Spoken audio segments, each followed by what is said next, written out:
Hi, everybody. Welcome to the Album of Record podcast. I'm Craig Lyndall. Today, we are talking basically nothing but Foxing. We're talking about their new record called Foxing.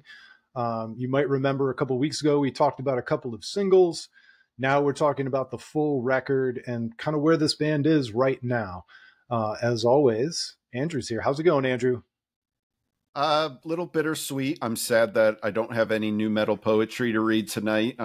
Feels weird to start this episode without it, but I'm super excited to talk about Foxing, so I'm ready to just jump right in. How are you? Yes, I'm great. So first things first, we had a couple singles ahead of time. The album officially came out September 13th. It is now October 1st when we're recording this. In some ways, doesn't it feel like we've had this record a lot longer than a couple weeks? It does, and I think it's because the anticipation I had for this.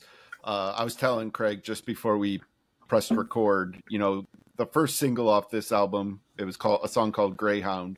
It was a really good song. Like, I was like, this is a very good Foxing song, but it still sounded like a Foxing song. Like it was kind of what you expect. I wouldn't say there's anything too crazy, except that it was like a 8-minute song, which is an interesting choice, of course. But it's one of my favorite songs on the album, so I'm not trying to put it down or anything. But when they put out Hell 99, that was when it was like, oh, okay, they're doing something with this album.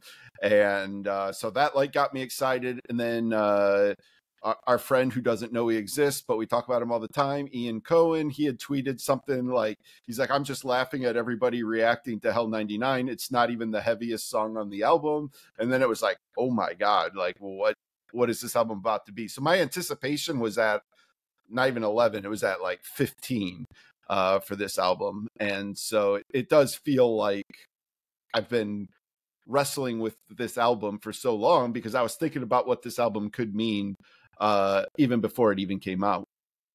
So, and I already know the answer to this, but I'm going to ask it anyway for the benefit of the audience. I've been obsessed with this record. I can't even tell you how many times I've listened to it front to back since it came out. How obsessed have you been with this record, Andrew? Yeah, I can't remember if I mentioned this to you or not when in talking about this, but this is the album that has given me the same experience as Pearl Jam's Dark Matter, where this has been the only thing I've wanted to listen to since it came out. I've had a hard time forcing myself to listen to other things, to not totally burn myself out on this album. I have a strong suspicion this is going to be my number one album of the year when we do our year end. That's how strongly I feel about this album. I think it's, and obviously we're going to get into it more in depth, but I think that this is an absolute masterpiece. I think it's a statement album. It is almost the perfect art rock album. It kind of it's sort of has its I would say the first half is almost really dense, and then the second half of the album gets really expansive and it takes you in a lot of different directions. And I love it because it's one of those albums. I didn't fully get it on my first listen. I think I had messaged you after my first listen. I was like, I'm not quite sure yet about this.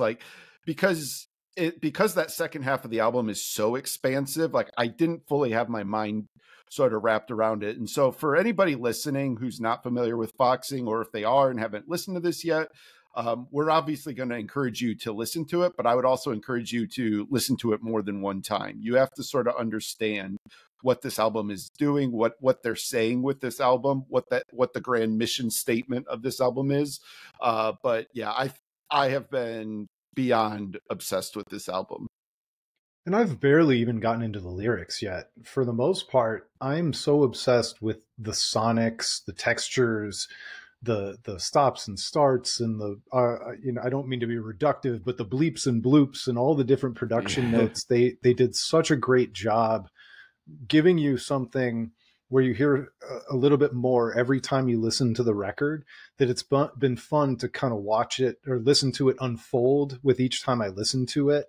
The one thing that, and it's definitely a heavy record. There's some crazy heavy moments from beginning to end.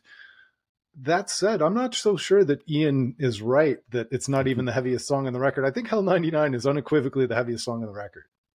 I think it's the heaviest song, but the heaviest moment in it is Secret History, the Oh yeah. opening track. So the opening track like starts really slow, and vocalist Connor Murphy is singing in his falsetto, and he gets through the verse, and then like the music just kind of stops for a second, and they just bring the hammer down on one of the just heaviest choruses.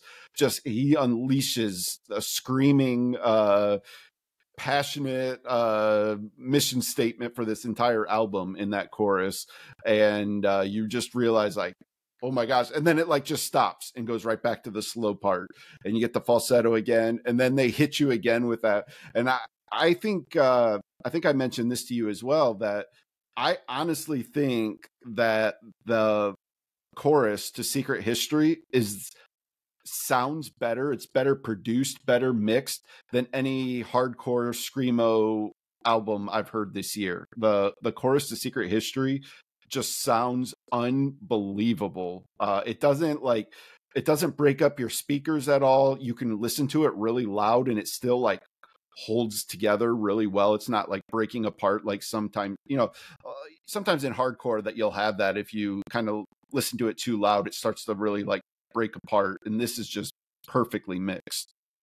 Yeah, in a lot of ways, I it's hard to imagine any band that I've listened to over my years of being a fan that has blended the melodic and the soft with the loud and the heavy and done both with such excellence without Mm-hmm.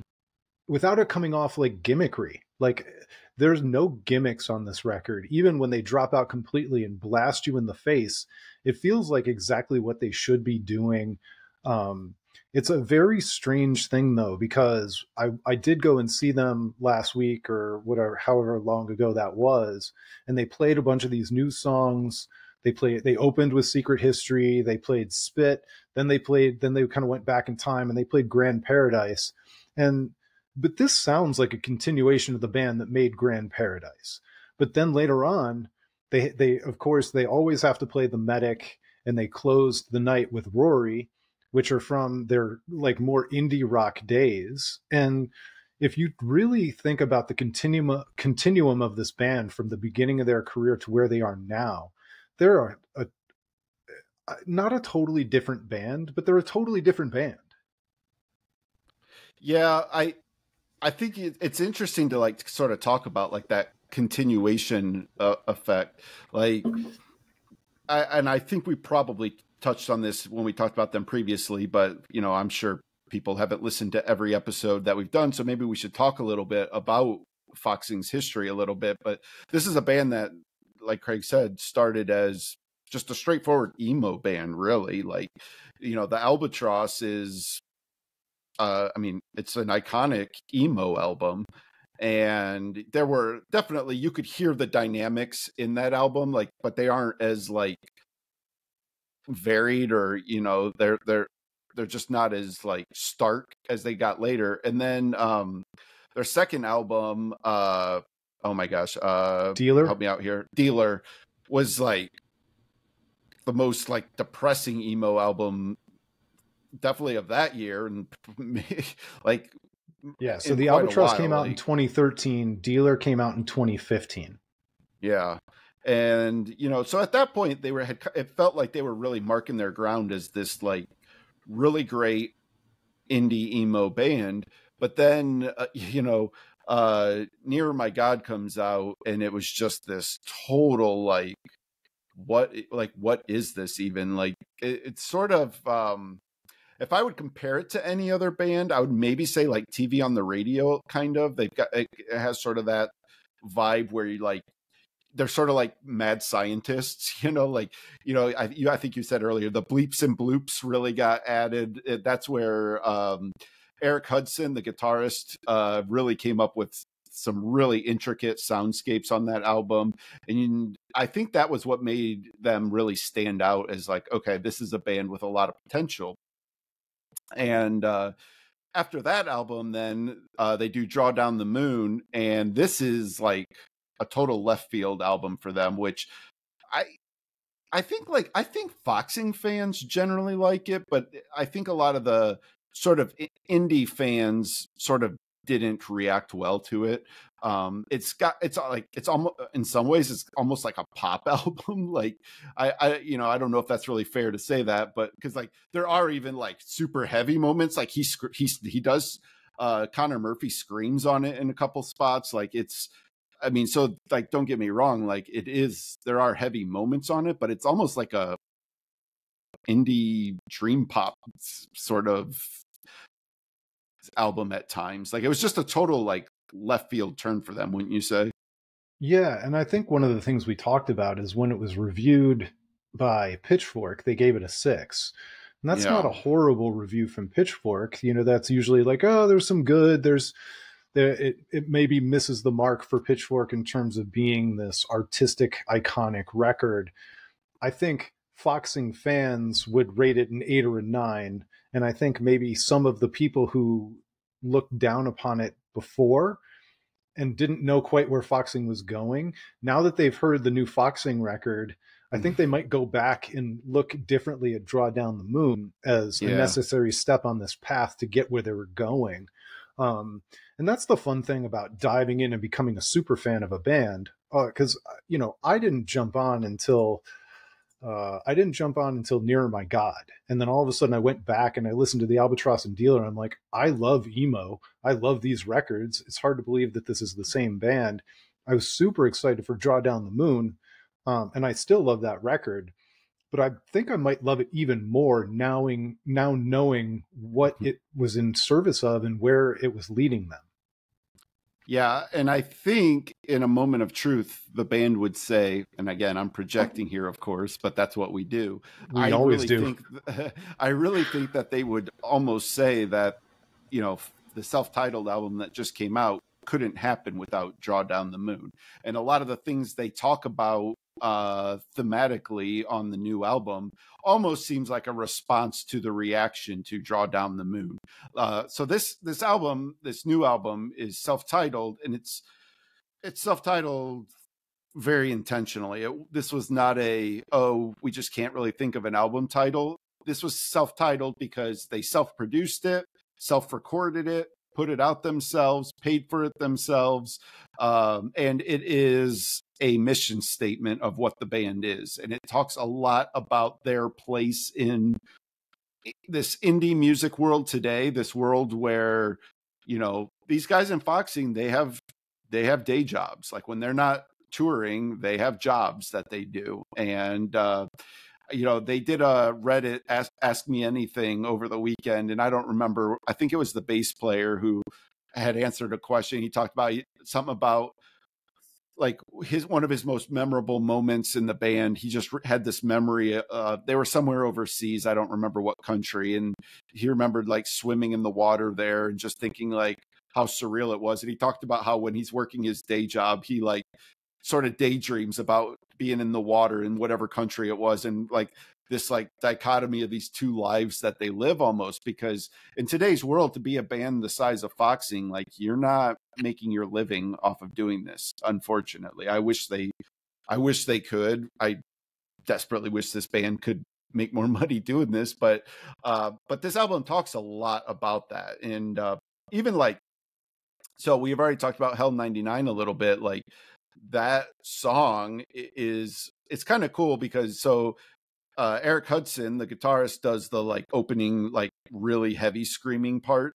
And then Connor Murphy sings parts. So I get really confused on the members, by the way.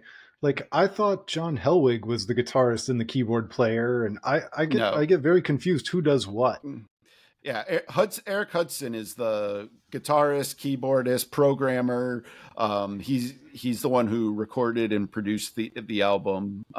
So yeah, but and granted, I've seen this band 6 or 7 times now. Like I am a big fan, and I'm trying very hard to wrap my brain around who they are. But it's like, you know, we're fans of these legendary decades old bands that like Pearl Jam that get their own CBS Sunday morning spots. Yeah. But it's so much harder to really get to know these smaller bands, these up and coming bands, these middle class bands. And as much as you want to be a super fan, it's just sometimes it's more difficult. And I mentioned this to you as well, that I've always really liked Foxing. They've been a band that, like, they'd put an album out, I would listen to it, be like, oh, this is really good, and then I'd kind of put it away, you know. And uh, I I I don't know that I would say I ever really dove in on them. I never got to know who the members are or anything about them. And this album has changed that completely. Like, I have spent the last couple weeks down every rabbit hole trying to find any article, any interview. I like found like a video of Eric Hudson explaining his rig rundown on YouTube, like showing all the pedals he uses and everything. The 7 different types of delay. Yes, exactly. If you listen to this album, like, just really like take some time and like just really listen to all the layers of sounds that they create for this. It's an absolute wonder. Like, it's a total masterpiece, and we're gonna keep geeking out over this for sure. But I did want to mention, like, you know, in Hell 99, I think what's interesting about having the two different vocalists is that Eric Hudson's, you know, screaming in anger and frustration. He's talking of, like, he's at one point he's just constantly screaming constant fatigue, that line over and over again, constant fatigue, constant fatigue. Whereas Connor Murphy's lyrics almost have a self-deprecating quality to it. Like, I would say it almost, like, his lyrics are almost talking about, like, almost like an embarrassment. Like, it's awkward or embarrassing to be in a band this size. Like, the lyrics for the first verse I have right here, it's throw out all the joy and show me metrics for my failures. I live in modern times, give me a modern sense of worth. Told myself there has to be a better quality of suffering, which I love that line. There has to be a better quality of suffering. There has to be fatigue worthy of something, but there's nothing. Like, and then you get to Eric Hudson's, who starts screaming, and it's 1999, stuck until the end, suffered till the end, masochistic trend, Carson MTV, Biscuit NYE, repeat and repeat, you can never really leave. Your friends aren't real, they're the company you keep. Talking shit in a room long after you leave. Is this all there is? Is this all there is? Fuck, fuck, fuck. Like, I love that, like, balancing of those two sides of that coin. And it's like cool to hear them almost singing these lyrics at each other. It's just such a unique thing that you don't get in a lot of songs or a lot of bands that can have, like, these two different points of view being represented in the same song. It's pretty cool.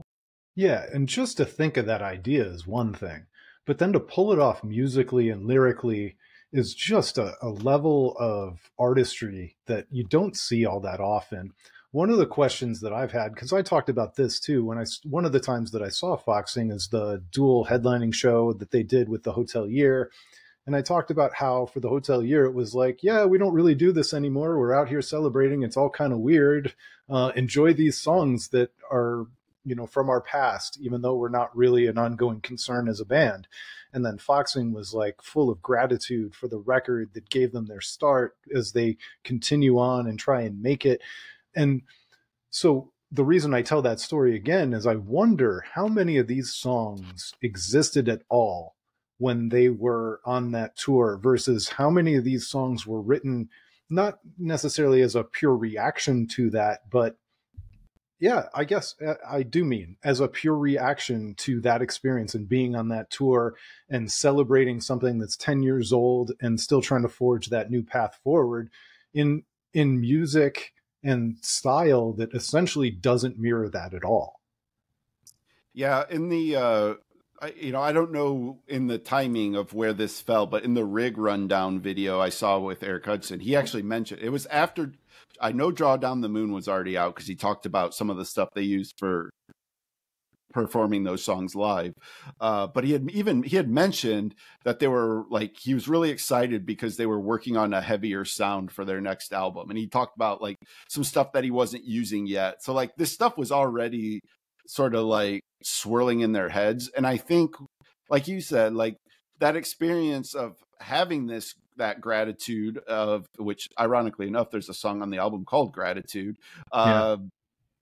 They I think that experience of going from Albatross, being on that sort of upward trajectory, and then Draw Down the Moon, to whatever degree, sort of changed a little bit the way they were viewed. And I think that some of that frustration boils through.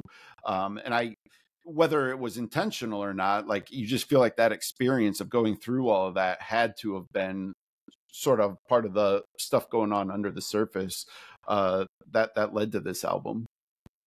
So I did see them perform a lot of these songs live, and it was really fun to kind of see how they pulled off some of the things. I think it's the end of Greyhound where Connor Murphy's vocals sound like they're sampled, and Yes. even in that song, uh, Eric Hudson's on the side and he's triggering all those samples, and then Connor is singing with himself live with the samples as his backdrop.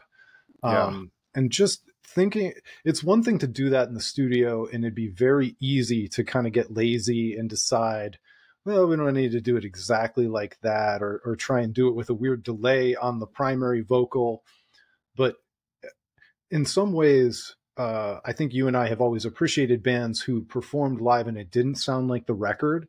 But when you've got a record that sounds like this, watching them pull off something approximating the actual record live is almost more impressive. I've complained about Tool over the years, like sounding maybe a little bit too much note by note, note for note, like what the record sounds like. Yeah. But in this case, I thought it was awesome. Yeah. I'm going to get like what exactly this pedal does. I'm going to get this mixed up because I wasn't familiar with it, but Eric talked about this in the Ask Me Anything. I can't remember if it's Barking or Gratitude. One of those songs, he did a solo. He ran it through a pedal, and he played this part that he used a pedal that is like basically like a randomizer, and it creates sort of a glitchy sound effect. So he had to record like a whole bunch of it, and then he had to manually cut out the pieces that fit together because it's random. So there's notes that don't fit what he's trying to do. He has to cut those out, piece it together to make an actual listenable solo. That's on the record, but then he used an octave pedal to then figure out that part that came through and play it on top of that and layer them on the album. So I'm sure live, I doubt he's able to replicate the glitchy part of it, but like just to think about the intricacies of these things you do in the studio, and then you all of a sudden you're like, wait, now I have to figure out how to do this live. Like it's really something. And that's funny because that's shades of Metallica, where Kirk would play 7 different solos, and then they'd piece it together to the one really good one, and then he'd have to listen to the record to play the version live that came off on the record, even though he never actually played the one on the record in a complete format once. Yeah. I love those kinds of stories. Yeah. So by the way, that doing I didn't read the whole thing, but doing an Ask Me Anything is a brilliant way for a band like this to get their story out and get all those details out. I don't know how many people read all those details, but you want to create super fans. That's how you do it. Have something for those of us who are willing to dive in. Because you and I, one of the common themes of this podcast is that being a fan of a record, a band, whatever, it takes work. You have to listen to it multiple times. You have to be willing to give yourself over to it multiple times and give it a chance. And sometimes it causes us to overrate things just because we put in the amount of time. And other times it's just the ultimate payoff. And I feel like this one, I don't feel like we're unreasonably obsessed with this record. I think this one is actually worthy of obsession. Yeah, I think so too. I'm like really curious to see because it got a really good review in Pitchfork. Ian Cohen did the review for this one. I scoured Twitter to see how fans were reacting to it, and it was receiving just absolute glowing praise from fans. I think this is a really well received record in all corners, but it is kind of interesting because we don't have, like you said, like you have these mythologized bands that like everybody knows what everybody thinks about like their albums, but it's much harder for bands of this size that, you and I easily, whip each other up into a frenzy, like talking about this band for hours, but it's hard to necessarily know how the general public is reacting to it. But I think that this is a really well received album, and I think it's certainly well deserved. Well, and honestly, just as a and look, you and I are doing this podcast because we enjoy it, and we're doing it like for ourselves. And yeah, we think about the audience. But if we really wanted maximum numbers and we wanted to be maximum clickability in YouTube and wherever else, like doing a deep dive into Foxing is like maybe a smaller pool. But I'm so happy to do this kind of thing on this kind of record and just get the 500, 600, 1,000, however many people want to hear people talk about this record. I'm happy to do niche episodes, and maybe someday if this album does what we hope it does, we'll be on record as the ones who did the deep dive on the record on YouTube. But it's not about us. It's interesting. I always want to let people in on kind of how you and I think about this thing. Like, we've joked that if we really wanted to maximize this podcast, we'd just be the Pearl Jam podcast, and we never talk about anything but Pearl Jam because they've got the biggest audience and the widest net and the most obsessive fans. But you and I'd be bored with that, I think. From a metrics perspective, we get the most views on any Pearl Jam themed episode, without a doubt, and that's fine. We both love Pearl Jam, and we're happy to talk about them. We'll have plenty to say about Pearl Jam in the future. We talk about them pretty much every episode. I don't think we're men of a certain age. That's right. But you're right. Like, and I kind of wanted to ask you this question about this album. You and I have talked a lot in the past about this idea that Foxing has always been this band that was incredible live, and we weren't sure that they totally captured that live energy on their albums in the past. We were sort of both yearning for that like breakthrough, perfect Foxing album. And so I wonder, in that context, how you feel about this album. Do you think that this fulfilled that destiny, or is there still work to go, do you think? And particularly I'm asking because you've even seen these songs live. So yeah, it's a really good question. And the reason I think I can pinpoint the reason is because the first couple times that you and I saw this band live, they played Grand Paradise, and that song is different live. It's great on the record, but if you only ever heard it on the record and you've never seen it performed in your face, you do not have the true measure of its majesty. You do not get it.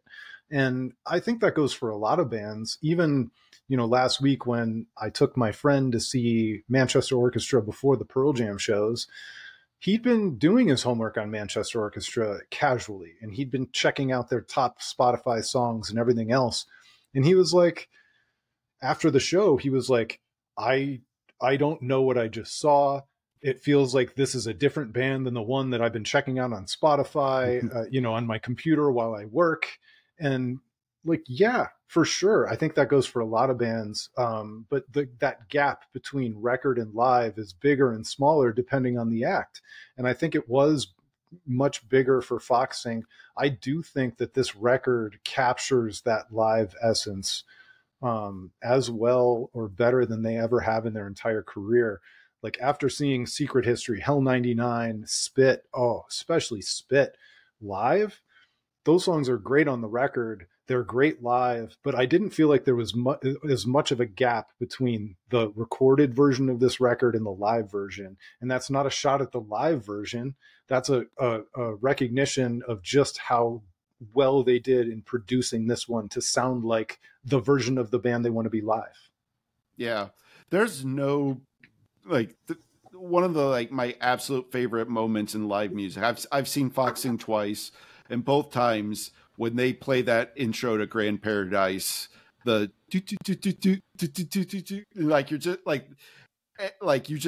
I get chills just thinking about it, because you just know they are just going to absolutely crush it live, because they do every single time. That song is unbelievable live, and it's great on the album, but it's just in another stratosphere live. And I without having seen these songs, I do feel that this captures what a lot of how I have felt seeing Foxing live. I get those same feelings just listening to this album, these recorded versions of these songs. I kind of want to like maybe jump around to a couple different songs here. It's worth mentioning that like I said earlier that the beginning of the album I thought was kind of dense, and I mean that in terms of like, so we had already heard three of the first four tracks. So Hell 99 and Greyhound were the singles, and Spit they released through their Patreon, but it found its way to the internet, of course. So I think you're a Patreon member, aren't you? I am. Yeah, I was for a while, and I dropped out, and then I rejoined. And what they did with Spit was genius. They released it on their Patreon, and then they said, "Please go leak this. Go leak this. Send it out there." And I did, and a bunch of other people did, and it was really fun. It ended up on YouTube. They didn't care if they owned it out on YouTube or anything like that. But yeah, you're right. The density of those first four songs, they really could have buried themselves and become unfollowable, because by the time you go through Secret History, Hell 99, Spit, and Greyhound being an 8-minute song with a beautiful outro. It's so good. If in another universe, if they wanted that to be an album ender, it absolutely could have been an album ender. But no, we've got 9 more songs. This is on like, this is I think it's 50, what did I say, it was 58-minute album, 56 minutes and 7 seconds over 13 tracks. Yeah, so I mean it's a long album, but it feels remarkably fast when you listen to it. And it's kind of funny because we compared this to like Infant Island, an album we've talked about in the past on this. That's like a 28-minute, 30-minute album that like feels like it's an hour. Like it's so funny how an album in a bad way deceiving. Oh no, not in a bad way at all. Like we both absolutely love that album, but it's just funny how different albums can have that sort of different effect on you. But yeah, so like that density is just in the structure of these songs. They're the most outwardly like screamo songs are the first 3, and then Greyhound, this 8-minute thing. And like you mentioned that outro. That outro is like in my head every morning when I wake up. Like it's so well done. I love, like you talked about them doing it live, that vocal sampling at the end of that song is so good. But then after that, like the album really like sort of spreads out, maybe just like going through a couple of these really quick. Like you have Cleaning, which is almost like an interlude that leads into Barking. I think like Barking is a song that I sort of hear the Manchester Orchestra influence on. I don't know if you feel the same way, but like, so Foxing is open for Manchester Orchestra more than like one tour, I think, haven't they? They've done several tours together.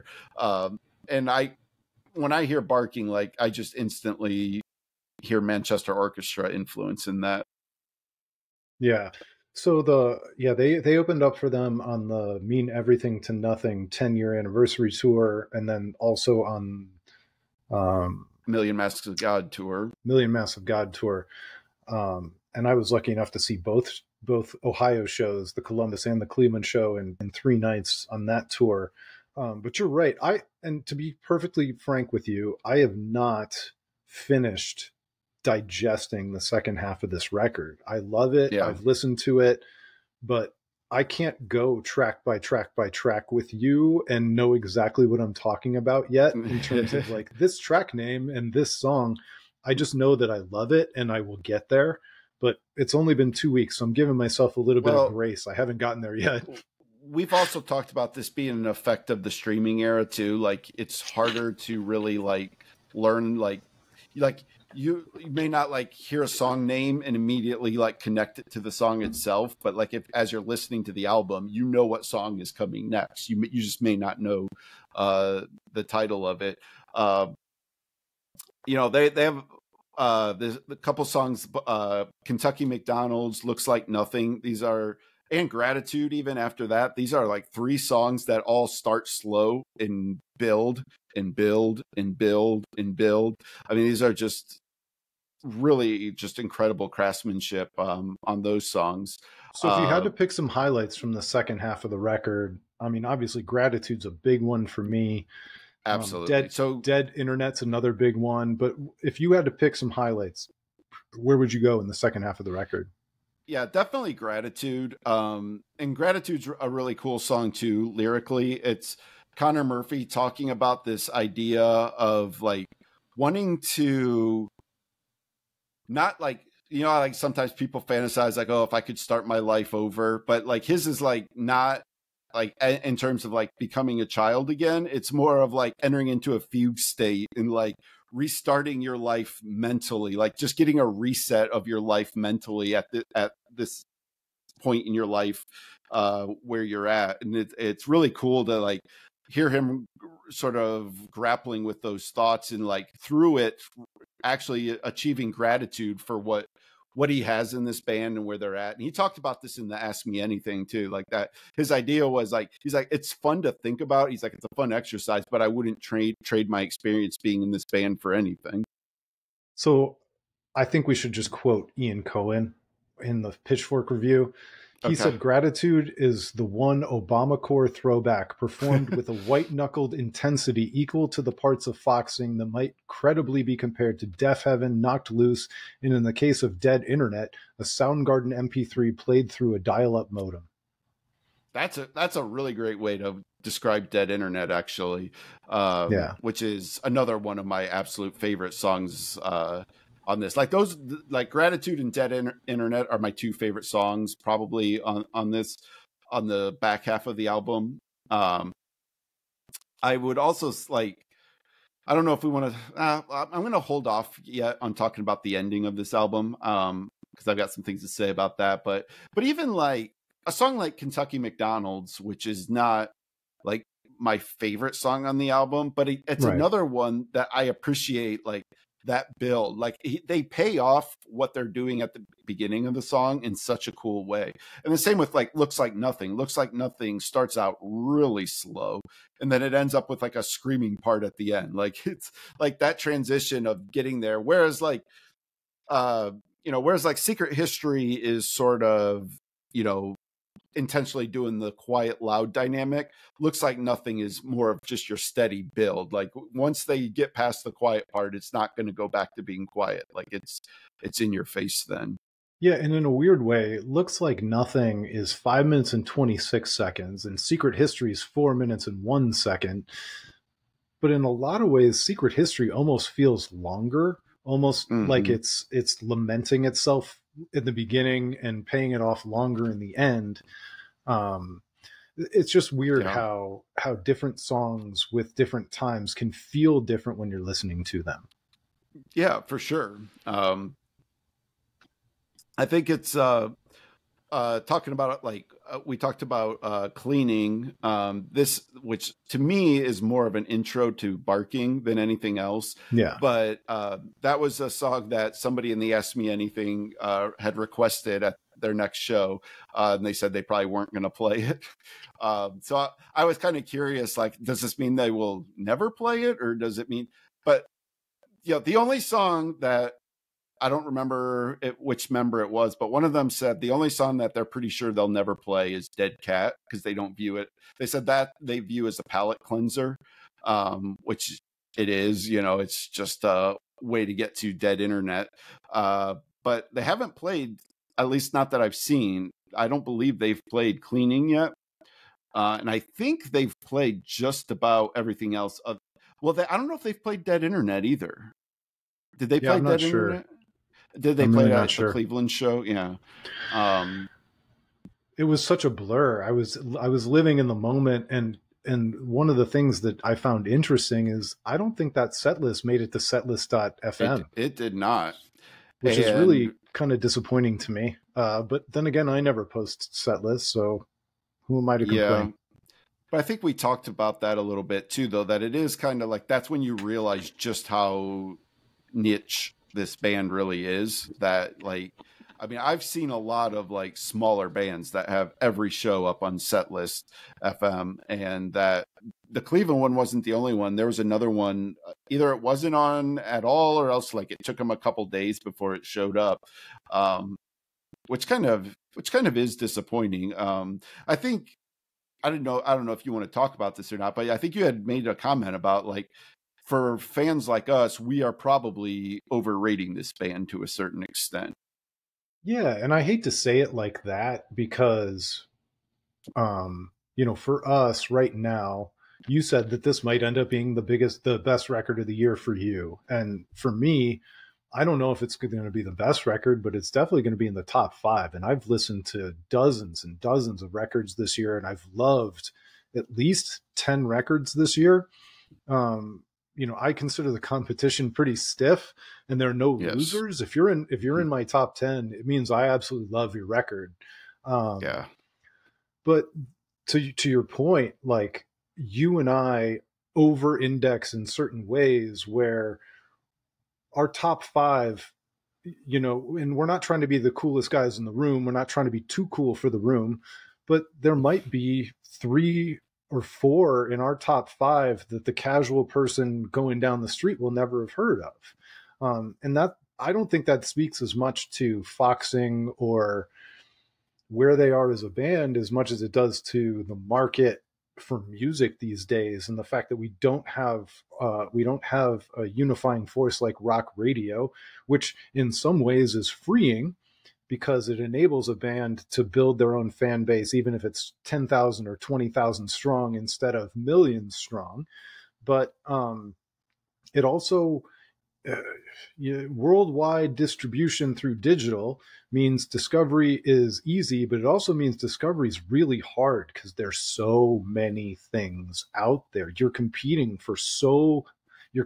with so many other people for such little bits of attention that it's hard to make a mark in this day and age. It's just really hard.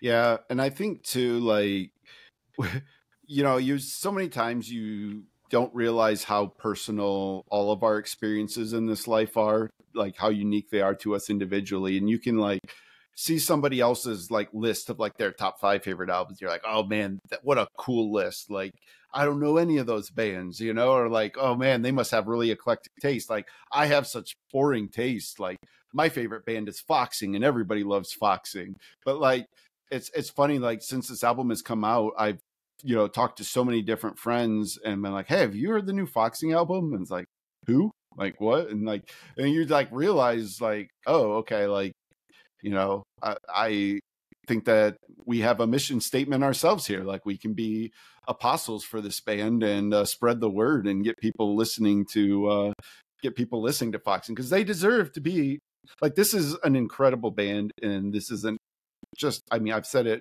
probably 5 times already. This is a statement album. It's an absolute masterpiece.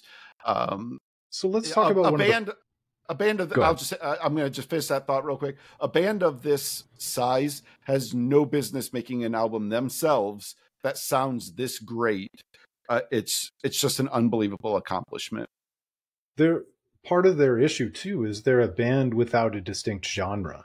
Like one of our other favorite records this year is Knocked Loose.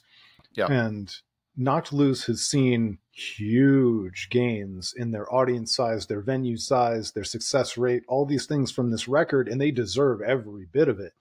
But they also play in a niche that is very well defined. Even though not any 2 hardcore bands sound the same, you're never surprised when you see a hardcore bill and the bands that are on that bill. But like, who do you pair Foxing with? Until they get an opening slot for like Deftones, it won't make any sense. And it would make sense to you and me, and Deftones fans would love this record, but none of their history, including their first 2 records, would say, yes, this band should absolutely be touring with Deftones. Yeah. Well, what's, I think I had shared this with you. I don't remember where I saw this, but I don't remember which. I think it was probably Connor Murphy had mentioned that the lead singer of The Armed sent him a direct message talking about how much he loved this album. And it's like, that's another band who sort of has that same issue. Like the Armed, belongs in the hardcore scene. Don't get me wrong. Like they can easily play any hardcore festival or, you know, any tour, but they are so eclectic that they don't really fit neatly in any subgenre within hardcore. And I'd love to see an Armed and Foxing tour. Like that would be incredible. Like we had talked a little bit about how the Armed ran into that problem that, you know, they had to cancel some tour dates, and they were with a very eclectic group of openers that didn't really make sense. And we had talked about this in a previous episode that, like, hey, you know, maybe they weren't necessarily picking the right openers. Well, let's get a Foxing and Armed tour. Not that either band is incredibly huge, but I think that's one where you could have some overlap where the fans of both of those bands could appreciate what the other ones are doing. Well, there's another band that you and I have talked about at length, Spanish Love Songs. They don't have as long of a history as Foxing, but they're kind of in that tweener. Are they indie? Are they emo? You know, what exactly are they? And they just finished a tour opening up for Alkaline Trio. And I never would have said, of all the bands that Spanish Love Songs should be opening for, Alkaline Trio, that's the one.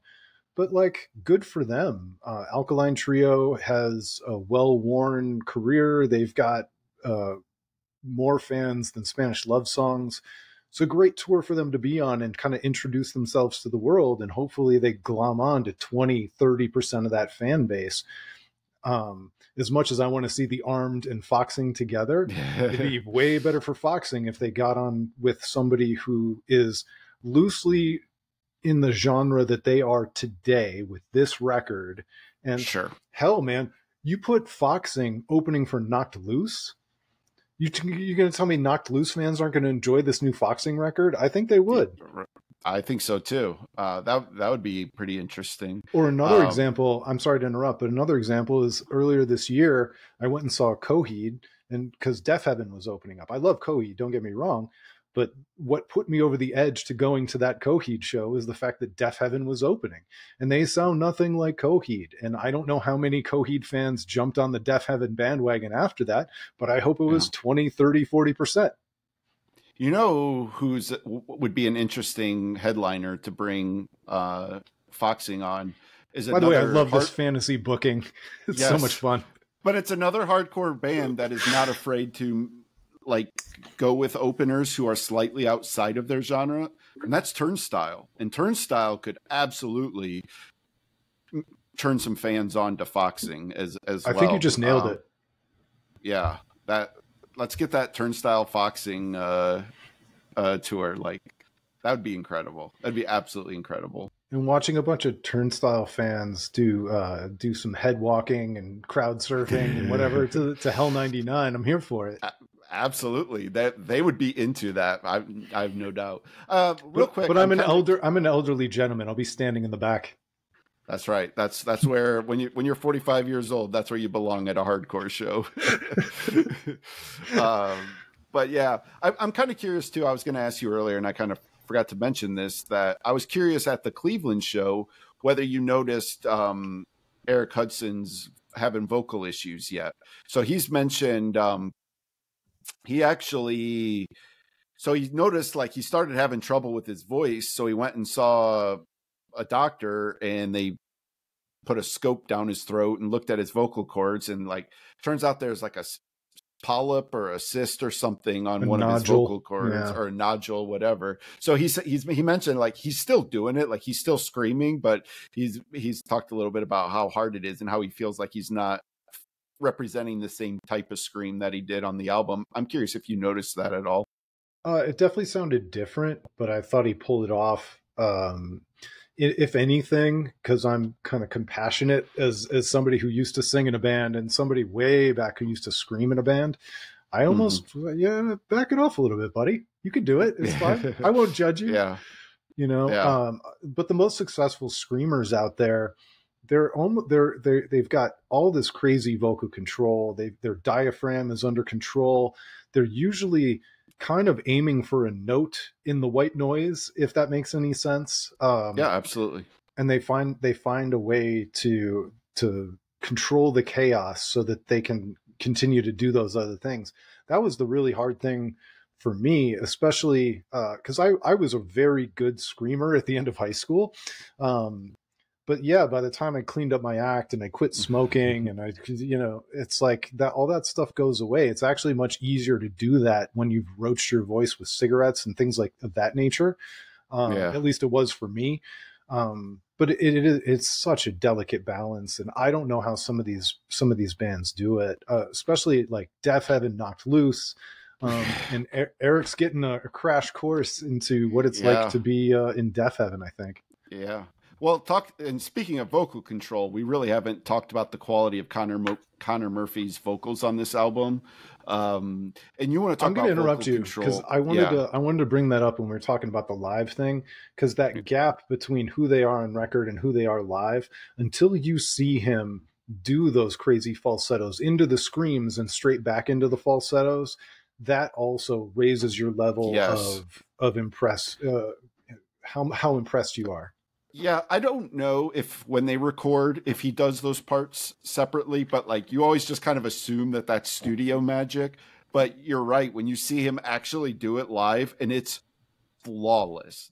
So Flawless. he sings basically at minimum 3 different like registers. He's got like the falsetto, which is unbelievable falsetto. Then he can bring it into a controlled singing when he needs to. And then he's got like a screaming part that's not like your traditional screamo per se. It's again, it's almost like a more controlled, like sort of screaming sound that he does. It's Chino Moreno at his best from Deftones. Yeah. Yeah. You're really talking me into this Deftones foxing thing now too. Like, Deftones being Inception.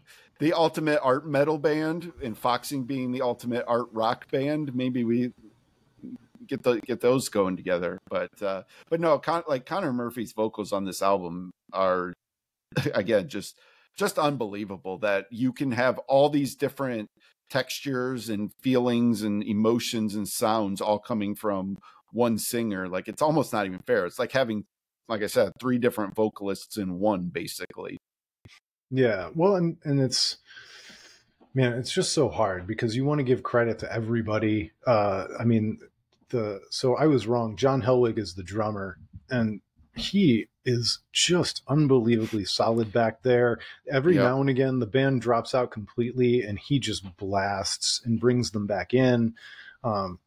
It's, you can just tell that these guys have grown together, and they've finally honed all their parts. And where a lot of young bands, they don't quite know how to serve the song, or they're kind of competing for attention in that immature way. Everybody wants to be part of it. The longer the band stays together, usually a healthy working band, they don't care about the credit anymore. They're all serving the song. They're all finding their pockets. And that dude finds his pocket, and he leads the band when he needs to. He drops out and he lets the other guys shine when he needs to do that. It's as close to I couldn't imagine this band with any other members. How about that? Yeah. So, and then the bass player, Brett Torrance, he's the new guy. They did have a different bass player when they started, but I really like Brett's bass playing as well. I think you're right. We've really sold short the rhythm section in the band on this album. They absolutely deliver too. It's just, I think it's just easier for us to focus on the 2 guys who speak the most for this band, because again, we have limited access to the personalities of everybody in this band, and it just, generally speaking, Connor and Eric are the ones who typically are doing a lot of the speaking for this band. All right, so let's finish at the end. You wanted to talk about the end of the record a little bit. The last song is called, well, first of all, they Hall of Frozen Heads, which is 6 minutes, and then they close out the record with Cry Baby. Yeah, so I'm going to make a sort of petty, pedantic complaint about this album. So Hall of Frozen Heads, to me, would have been the absolute perfect closer to this album. I don't know, this song reminds me of somebody else, and I can't think of who it reminds me of, but maybe almost like a U2 quality, like good U2, not bad U2. Like I don't know. I can't really put my finger on it, but it's this just beautiful closing song. 6 minutes that fly by in what feels like 2 minutes, and like and it ends sort of with Connor Murphy saying it doesn't really matter is like the final words. And then I even love like the song, as the song ends and fades out, you hear a dog's paws on like a hardwood floor, and then you just hear him whisper, "That's a good boy," you know. And like to me, like it felt like that would have been the perfect way. Like boom, that's the end of the album. But they close with "Cry Baby," which is a piano ballad. And to me, like, it's not the most musically, it is not the most exciting way to end this album. It doesn't do the traditional like album closer thing that we talk about how important that is to us, like having that, like just nailing that album closer. But I do think I have to say, like, I think I understand why this is the closing song to this album, because again, this is sort of, I mentioned earlier, I felt like this album was almost like a mission statement for the band. And this is sort of the ending is like the resolution of all of that. And it really talks about like really coming to terms finally. Like, I think, you know, talk about Crybaby, like in terms of like, you know, complaining about a thing that they're actually blessed to do.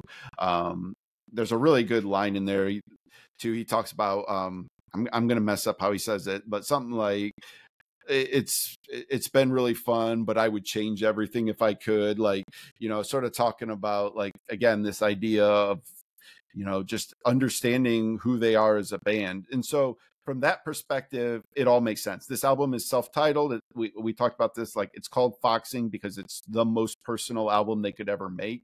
And that's where this needed to end. And then it even ends with Eric Hudson included a audio clip of himself when he was a teenager. It was him saying like, I don't think this song is as good as it can get yet, but it's coming along, or something like that. And I think that speaks to this idea of the perfectionist side of him. Like he always thinks like the song isn't quite where it could be. Like Stereo Gum had a really good interview with the guys talking about this album right before it came out, and they talked a lot about like how challenging this album actually was to make, that there were a lot of arguments within the band about different things. In terms of like what songs should be included, how these songs need to be mixed. You know, they talked about how a couple different songs didn't even like really make sense at first until they like sort of like finished the songs. And then like, it's like once it was all done though, they sort of like just trusted everybody in this band. And so to me, like Crybaby is almost like that breath at the end when you're just like, oh, it's done. Like, this is it. This is the end. And so from that perspective, it makes sense. But as somebody who like felt like Hall of Frozen Heads seemed like it was supposed to be the album closer, I'm a little bit like, why couldn't that have been the closer? So, but that's a totally personal thing from my perspective.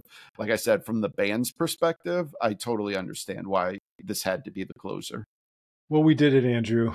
We spent more time breaking down the album than the actual album runtime. Sometimes it's easy. Sometimes it's hard.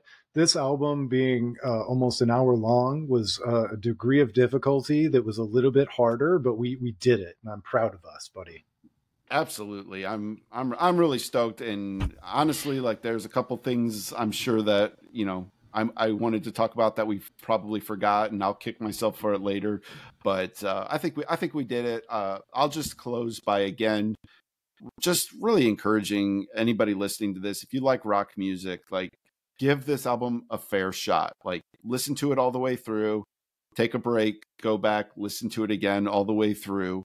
I really think that you'll find a lot that you can connect with in this, and at least just really appreciate what a small indie band out of St. Louis did all by themselves. They recorded it themselves, mixed it themselves, produced it themselves, put it out themselves. And if you like it, you know, consider going to see them live, buy a t-shirt, join their Patreon, do whatever it is to support the band. We wish them nothing but the best. I'm really like, it always feels weird to say like you're proud of a band, you know what I mean? Because like it feels like I have some kind of ownership in this that I have no business. Like I don't know that I should feel pride, but I do. I'm really proud of that they put out this album and that it is what it is. Like I think that like it'll be really hard for them to ever put more of themselves into an album than what they did on this one. And it's not to say they can't make a better album, because who knows, like this band does not put the same album out twice. Like their next album is not going to sound like this. It's going to sound different in some way. And that's really exciting. But like, I'm not sure there will ever be a more personal Foxing album than this one. No, you're right. This record sounds like putting both hands on the table and pushing all those chips straight into the middle and seeing what happens. And now we're left to see what happens for them. But I'm with you, man. I've enjoyed, like, I'm sure we got some stuff wrong in this podcast, and feel free to correct us. We're not too big to know that we got some stuff wrong. We just, it's all love. We wish nothing but the best for this band, especially because this record's so amazing. And with that, thanks for listening this long. Thanks for watching on YouTube. Do all the things that help us make this thing grow. Tell a friend, tell a fellow Foxing fan to listen to this podcast, to check out this episode, even to correct the things that we got wrong. We're happy to learn. That's right. So that's right. Until next time, thanks so much for being here. We'll talk to you next time. It's been the Album of Record podcast.